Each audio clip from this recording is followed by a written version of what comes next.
Hey there, my growers and friends, and welcome to Q&A with Gray, brought to you by Botanical Interests. Oh, and me?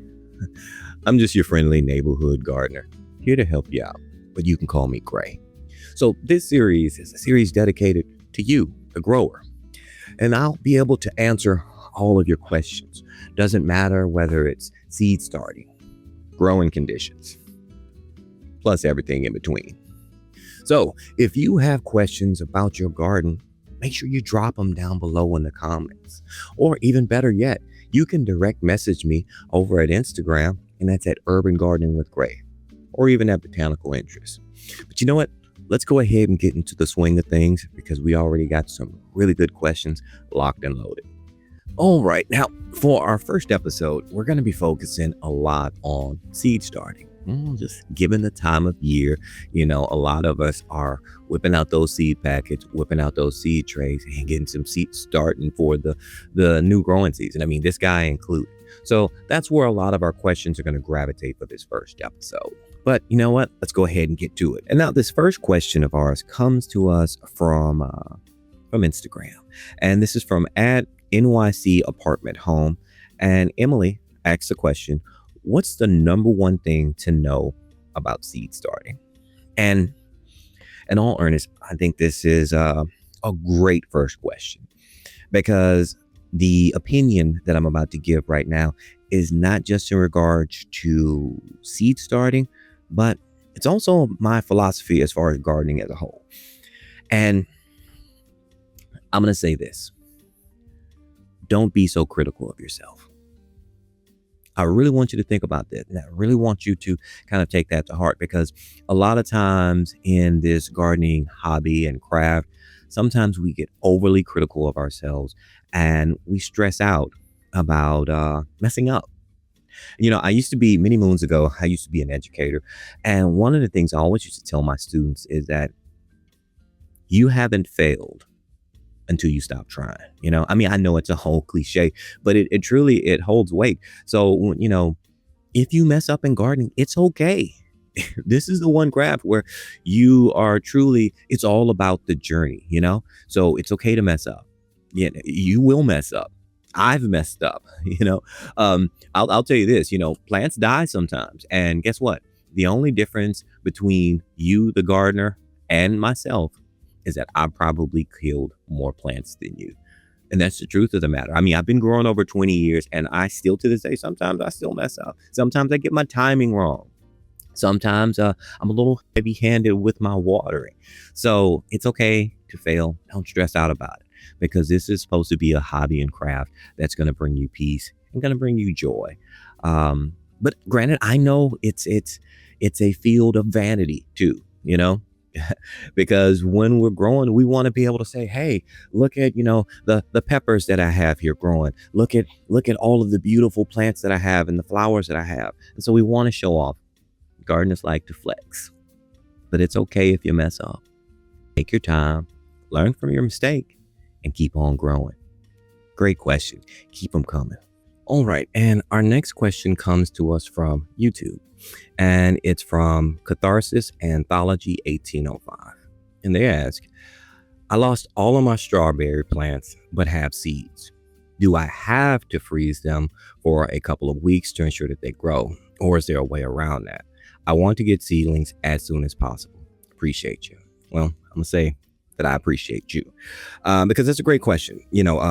Out here in Dallas, I grow a lot of strawberries. I love strawberries. My kids, they're always going and picking throughout the garden, getting their own strawberries.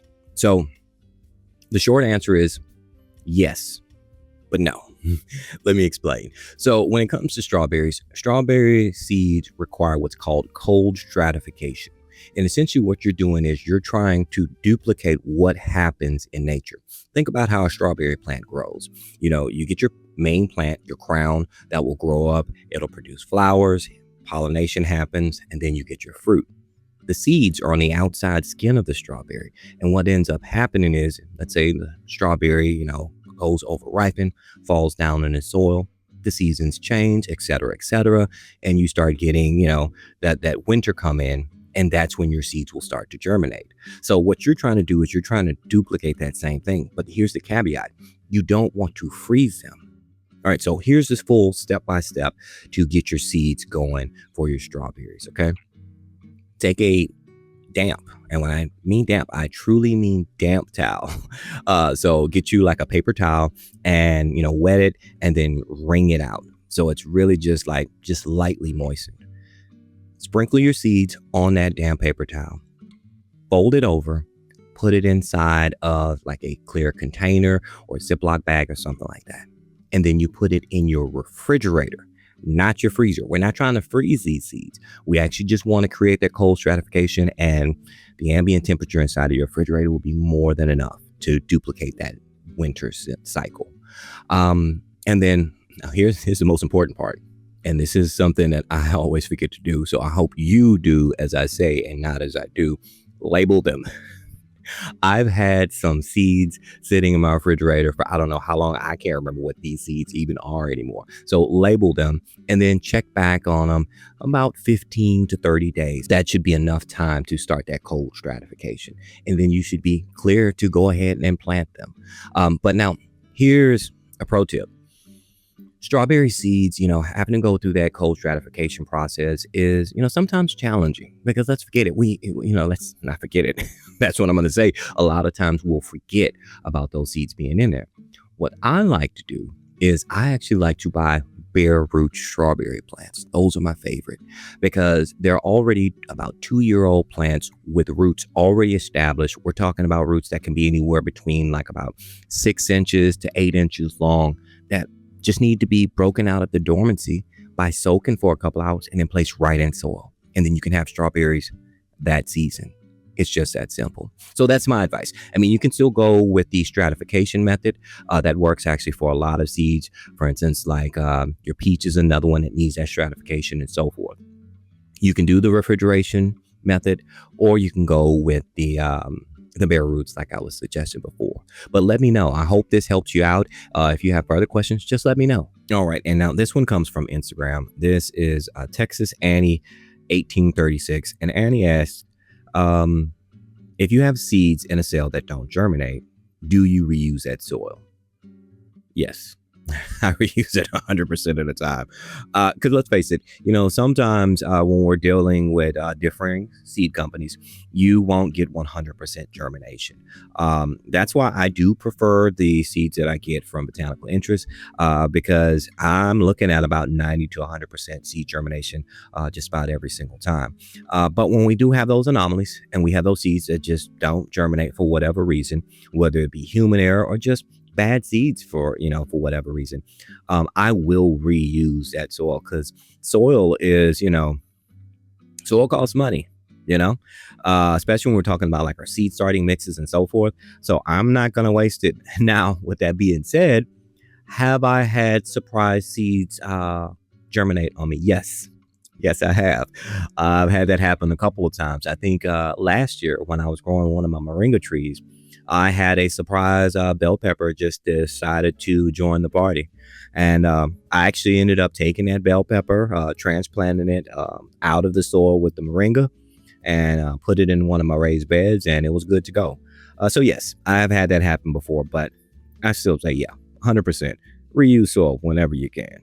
All right, and we have yet another question from Instagram here. This is from Sister Studio, Wilhelmina.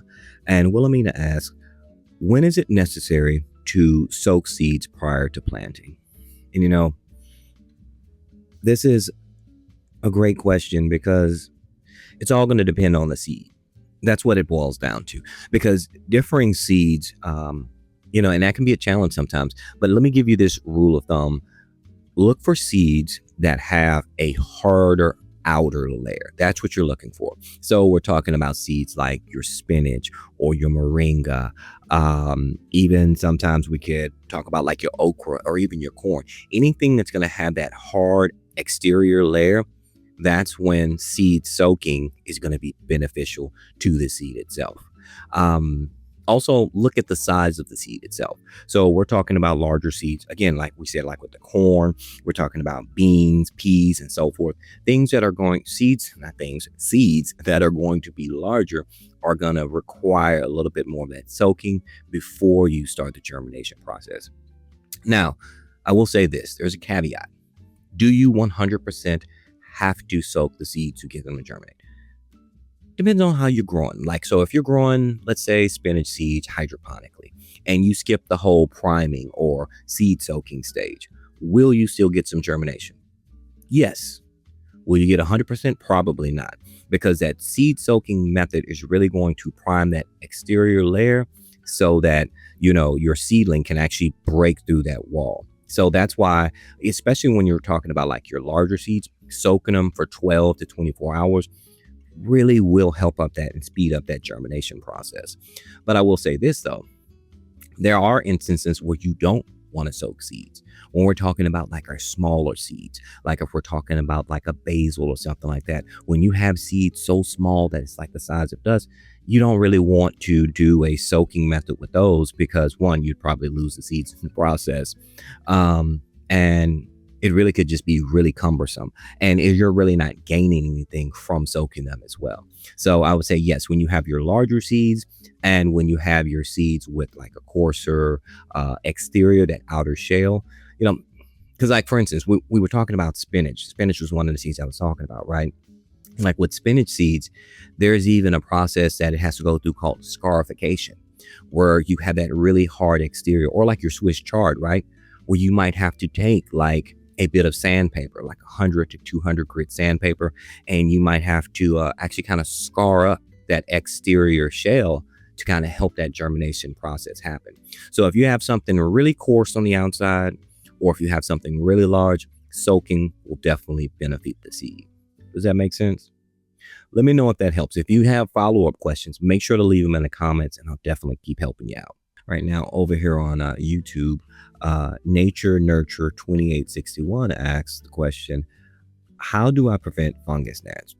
Whenever I start my new batch of seeds, I always end up with those annoying gnats. Let me just first tell you, Nature Nurture 2861, I think gnats are the bane of every grower's existence. But when we're specifically talking about seed starting, I'm going to say it has to boil down to your seed starting medium. And this is an instance where I'm going to tell you, you definitely want to use a seed starting mix when it comes to starting your seeds, because if you're using like your regular potting soil or gardening soil, don't use garden soil. But if you're using like a potting mix or something like that, the fungus gnats, their eggs are 9 times out of 10 going to already be in that mix. And see what happens when we're starting our seeds, your seeds have to stay moist majority of the time when we're dealing with our seeds, when we're starting them. So since you're creating those right conditions, moist and warmth, those eggs open up and now you have gnats flying all over your house or wherever you might be growing your seeds. So in this situation, you want to use a seed starting mix because a seed starting mix is going to be inert, meaning it's not going to have any of your fertilizers in it, and it's definitely not going to have any of your fungi and of course your fungus gnats. You want that inert mix, and it's funny because if you really think about it, it's actually a soilless medium, because typically when you're looking at your seed starting mediums, you're looking at usually like 2 to 1 when you're talking about your cocoa coir and your peat moss. More than likely it's going to have some perlite in there for drainage, or vermiculite, depending on where you're at in the nation and how much moisture you need to maintain. But there is actually no soil or mineral content in there whatsoever. So I would say that would be the best avenue of approach. That's what I always use. I end up mixing my own seed starting mix, and I think that will eliminate your fungus gnat problem from the equation. But great question. Keep them coming. I like that. And also, if you haven't yet, make sure you like, share, and subscribe to us over here at Botanical Interest so we can keep on answering more of those gardening questions. And keeping that YouTube train a-rolling, we've got a question from There's an Herb for That 8819. Hello. I want to succeed at growing tomatoes this year. My germination rate is pretty low. However, Should I use a heating pad indoors with my seed trays? Wondering if that will increase my ratio. Thanks. Well, let me thank you. That's a great question. I love growing tomatoes. I actually have some tomatoes that are leaning over like crazy right now in the greenhouse. Had a possum sneak inside the greenhouse, and so it knocked over my tomato plants. I need to trellis them, but I digress. So to answer your question, should you use a heating mat or a seedling heat mat when you're trying to germinate your tomatoes? I would highly recommend it. I think it's going to be a game changer for you because, all right, let's look at something. Let's look at like the ambient temperature when we're starting seeds inside. Let's look at the ambient temperature in our homes, right? Usually, most of our homes is going to be somewhere between about 65 to about maybe 72, 73 degrees or so, give or take. That's too chilly for tomatoes. Tomatoes and peppers, both from the nightshade family, they are a warmer weather crop, and they actually both germinate at a temperature range around 75 to 85 degrees is what you're looking for. So if you were to implement using like a seedling heating mat underneath your seed tray, that would definitely, one, warm up the seeds, speed up your germination rate.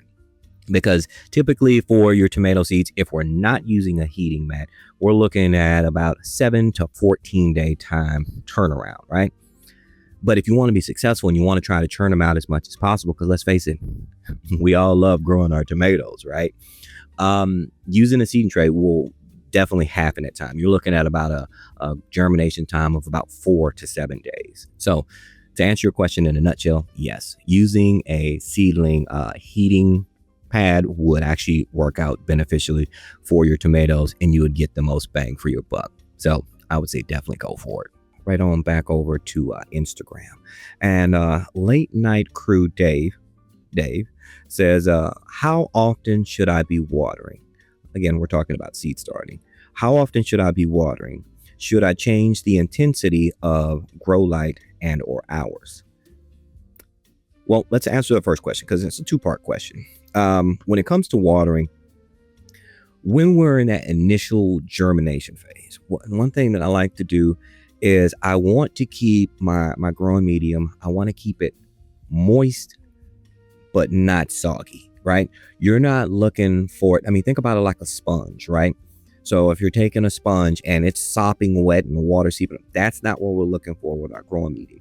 We want it to be nice, evenly moist. So what I like to do is I actually like to use like a spray nozzle. You know, I have this little antique spray nozzle that my wife got me. It's adorable. I just wish it held more water, but I like to spray my seeds down with it so that I can get a nice distribution of moisture, but I'm not soaking the entire seed growing medium. Does that make sense? And then once you actually have germination take place, then you can actually back off of the misting. And, you know, now you want, because you're starting to establish root systems, right? If you have the opportunity, go with a bottom watering tray. So for instance, like the 6-packers or the 4-packers they have with Botanical Interest, that seed tray is perfect for this. It's ideal for those situations. You know, you start with your seeds right up on the top, and then you have that tray right up underneath where you can start adding your water there. One, your plants are getting to work gravitropically. That's actually following gravity, right? But they're also working hydrotropically as well, where those roots will start to reach down into the soil to try to find that water. And then plus you're not getting into those situations where you have all of that that wet sopping soil up in there. Does that make sense? So you're creating a stronger root system because you're making them work for it a little bit. But that's what I would say. So once we germinate, definitely do some exclusively move over to a bottom watering system if you can. And now, Dave, for the second part of your question, you're asking about light intensity. And I'm going to be honest with you, I actually don't change out the intensity of my light whatsoever. Well, I don't, but I kind of do, if that makes sense. Right. So when it comes to light intensity, what I like to do, and a lot of growers do this, is that we start, let's say this is where our seeds are starting to come up, right? And as our seeds are starting to come up, usually we have our light system right on the top of those leaves, like almost like maybe half inch to 3/4 of an inch away from our growing medium. Reason behind is because we don't want to have our light too far away from where our seeds are coming up. Look, I'm using my mic as my ceiling, right?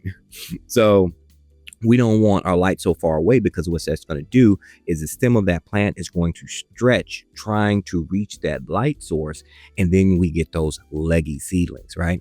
So we start off with our seedling, our light close by our seedling, and then as the seedling starts to grow up, starts to want to try to touch that light, we back our light off of it. So in theory, you are actually kind of changing the intensity of your lighting by pulling it away.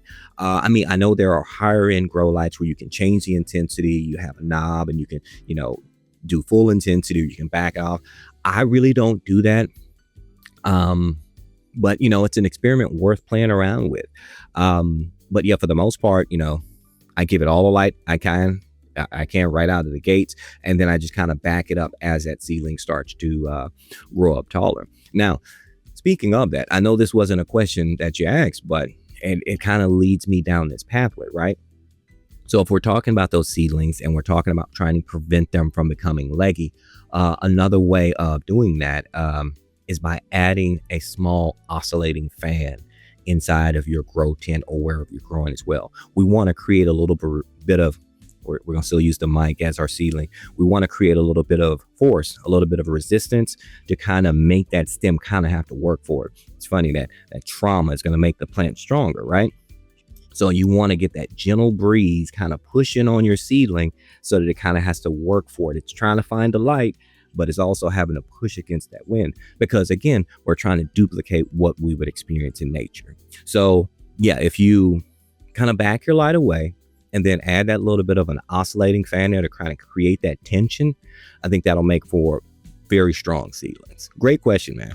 And our next question comes from Instagram again, and this is from our friend Sister Studio, Wilhelmina. She has a second question for us. And this one is in particularly about ground cherries. All right. I heard that ground cherries come back on their own. I'm assuming that means if the plant was grown in ground, it will reseed. My question: will ground cherries reseed themselves if they were grown in a container? I have left the remnants of the plant undisturbed while my garden overwinters here in New York City. Well, this is a great question, because I see this question kind of like a thought exercise, right? So let's go down this journey together, if you will. All right. So when we're in an in-ground situation, we have our plant, it grows, we have our ripened ground cherries, aka our tomatillos. They have fully ripened, and then that fruit has fallen to the ground. Yes, there's a strong possibility it will reseed itself if left undisturbed, if there were no anomalies, like if there were no pests that came by and ate the ripened ground cherry, or birds that came and ate it. If it stayed there undisturbed, it's a strong possibility it will reseed itself in ground. But now in a container, will it do that? It should. It should. The only challenge is, because the same scenario, it falls inside the container. It's going to depend on the size of your container, right? So if it fell down into your container, the only challenge is, well, no, there's two challenges I think of. When we're dealing in a container, your container's not going to have that same kind of thermal mass as in ground, right? I know, out there in New York right now, I think you guys might be getting some snow. And even with that snow, your soil in ground is still going to have more thermal mass, because it's more of it, more surface area, right? It's going to have more thermal mass than you would in a container. And so you have wind blowing by, so it's not going to be as warm to create that sweet spot, that Goldilocks scenario for your tomatillo or your ground cherry. Also, it's going to dry out a lot faster because, of course, you have your wind and all your different variables coming through there.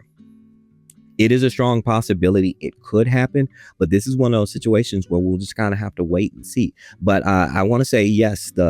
If I had a magic 8 ball, I'm going to say all signs are pointing to yes. So this is one of those situations where I want you to follow up with me. Let me know, because it would be great if I knew what size the container was and everything. But let me know what happens when the spring comes around. Go to that container and see if you got any germination. I think it's a strong possibility we could have some more ground cherries. Please let me know. All right, so our next question comes from Guard Kins. It's Kinsey. And Kinsey asks a question: what soil mix do you use for seed starting? Or is it different depending on the plant? Now, this actually kind of ties into what we were talking about before, Kinsey. So when it comes to your seed starting medium, again, I'm going to lean heavily on going with a soilless medium. That's your seed starting mixes. And when it comes to your seed starting mixes, we're looking at let me give you the exact breakdown. We want a mixture, because I always make my own. You can always buy the commercial seed starting mixes. There's nothing wrong with using a commercial seed starting mix. It's already pre-done for you. You're getting to work. You're not having to work as hard, right? Somebody's taking that step for you. But I have like a little bit more of a hands-on approach. I like making my own seed starting mix. So what I do is I will make a mixture of cocoa coir, so that's coconut coir, peat moss for its slight acidity, perlite, and I'll say perlite, and sometimes I might add in a little bit of vermiculite, because our cocoa coir and our peat moss, they are your peat moss is definitely going to help with moisture retention, right? And then I use perlite, which is actually just volcanic glass. I'm going to use perlite to add with drainage and lessen the possibility of compaction in your soil. I may add in a vermiculite if I have something that really needs a lot of moisture, that needs that constant moisture in the soil, because that vermiculite is actually going to help you retain moisture. So that's my base seed starting mix for any seed that I'm growing. Now, if I do have, no, I think that's pretty much what I'm going to use for everything, because we're not talking about, like your succulents, because we're not growing those from seeds. I do those from cuttings. We're not talking about potting our plants. We're specifically talking about seed starting. Yeah, that's my base, my go-to. But one thing I definitely want to say, what you don't want to use, and I've mentioned this before, is you don't want to use a garden soil. Stay away for a garden soil. Garden soil is meant for exactly how it sounds. It's meant to be out in an actual in-ground garden, because your garden soil is going to have a lot of wood chunks in there. It's going to be much larger chunks that can easily compact down, because your garden soil is designed so that it breaks down over time, feeding your plants. It's like adding mulch to your plants, right? You're banking on the fact that it's going to break down over time. But if we're in a container situation, definitely if we're in a seed starting container situation, that garden soil is not going to break down fast enough to allow that seed to germinate properly. Plus, it may hang on to way too much moisture when we're talking about those large chunks like that. Make sense?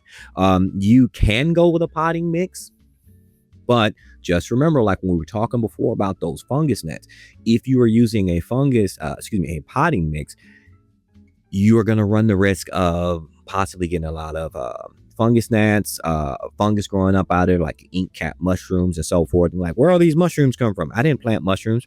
It's already in the potting mix. So that's where that's going to come from. Though it comes from that organic matter that's already there in the soil. So my go-to, my ultimate answer would be go with a seed starting mix. It's sterile, it's inert. That's going to give you the best bang for your buck without having all of those other problems we talked about before. Does that make sense? Does that help?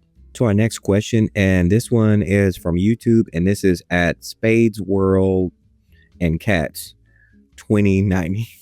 I love your username, Spades World and Cats 2090.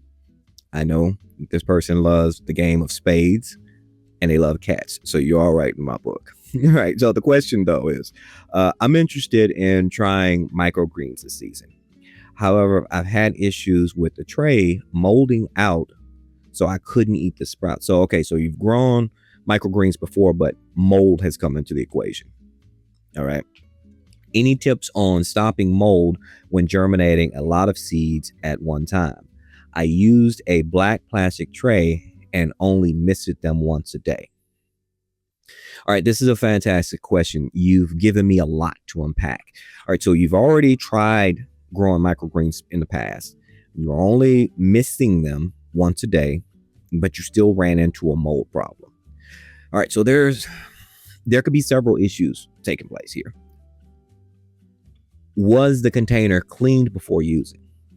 Now, all right, and I know it sounds like, well, no, I wash it.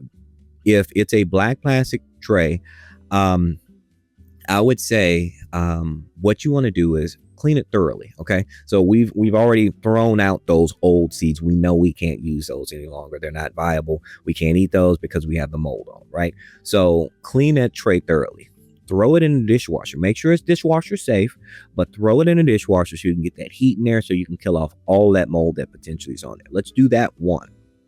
Second, you're saying that you are only missing them once a day and you still got mold into the equation. Let's eliminate another anomaly or another variable in the question. Even though we were only missing them once a day, how much water were we using? Because I'm not there to see exactly how much you're missing, because my mist might be different from your mist. And was there a lot of leftover water after the misting? It could be a heavy-handed mister or not.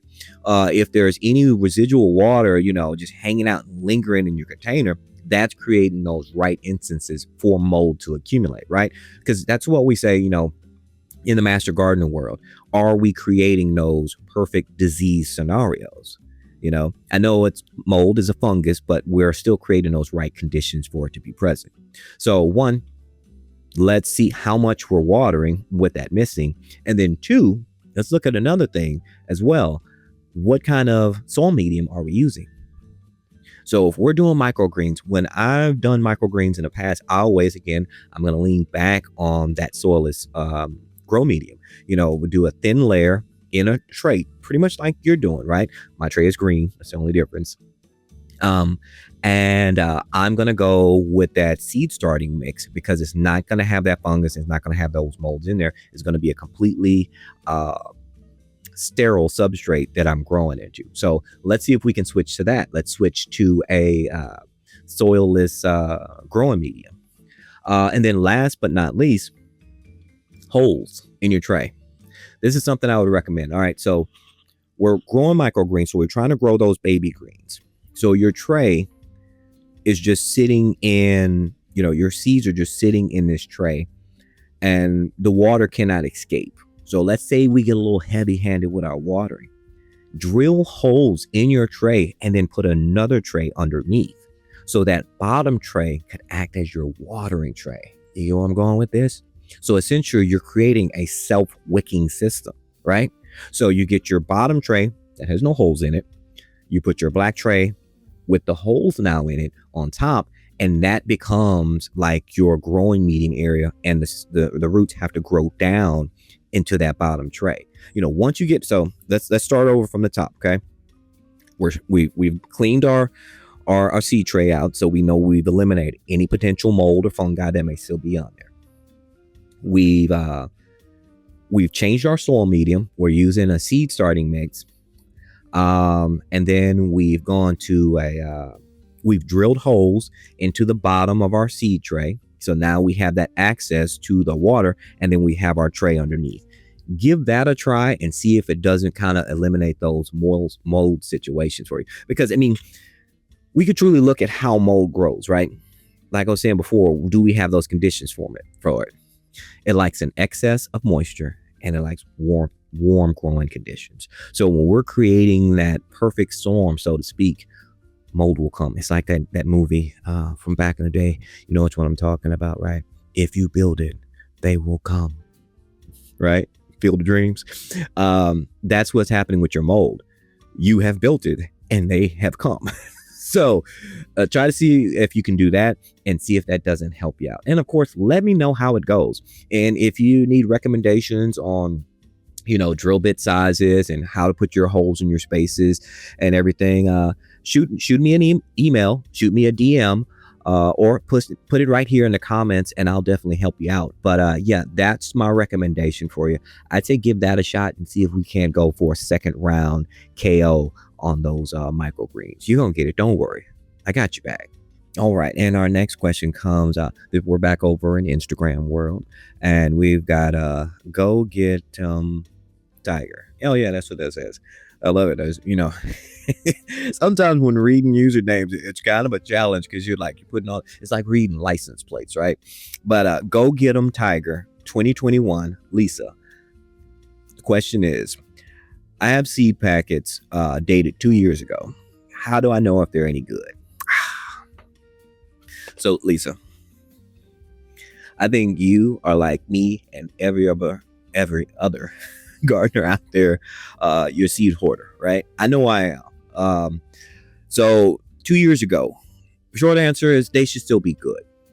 When you're talking about your seed packets, usually, well, I'll put it to you like this. It's going to depend how you are keeping those seeds, right? Do you have them in a cool, dark space, out of direct sunlight and so forth, like a little container that you're keeping them in, something that's keeping them from being dried out and getting too warm? If the answer is yes, then you have about a good 5 years on your seed packets.